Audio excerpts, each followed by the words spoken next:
మంగళసూత్రం సహజంగా మన క్రైస్తవులు కొంతమంది అది వేసుకోకూడదు, తీయాలి తీయాలి అంటారు. కొన్ని సింబాలిక్గా వేసుకున్నారు, కొన్ని ఆచారంగా వేసుకున్నారు, కొన్ని అలంకారంగా వేసుకున్నారు. అధికమైన అలంకరణ మనకు నిషేధం.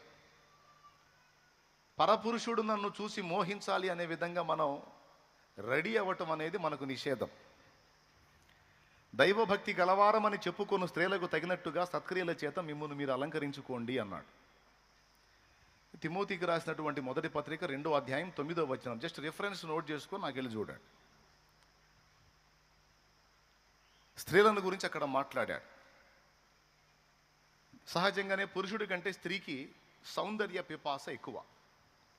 ఈ అలంకరణను కూర్చున్నటువంటి తపన స్త్రీకి ఎక్కువ, పురుషుడికి తక్కువ.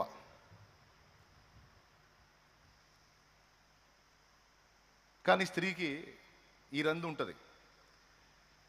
అయితే ఇక్కడ దేవుని వాక్యం చెప్తుంది ఏంటంటే, ఒక పురుషుడు మోహంలో పడేదానికి నువ్వు అవకాశం ఇవ్వద్దు. నీ దేహం అంతటిని కప్పుకో, అర్ధనగ్నంగా కనపడొద్దు, ఆకర్షణీయంగా కనబడి అవతల వాళ్ళని అట్రాక్ట్ చేయాలని అనుకోవద్దు. అది దేవభక్తులకు సరిపోయిన విషయం కాదు. అర్థమైందా? ఒక పురుషునికి ఒక్కతే భార్య, ఒక స్త్రీకి ఒక్కడే భర్త. కాబట్టి ఒక భర్తను కలిగి ఉన్నటువంటి స్త్రీ అద్దం ముందు నిలబడి ఆకర్షణీయంగా రెడీ అవుతున్నప్పుడు హృదయంలో కొంత చెడు ప్రవేశించే అవకాశం ఉంటుంది.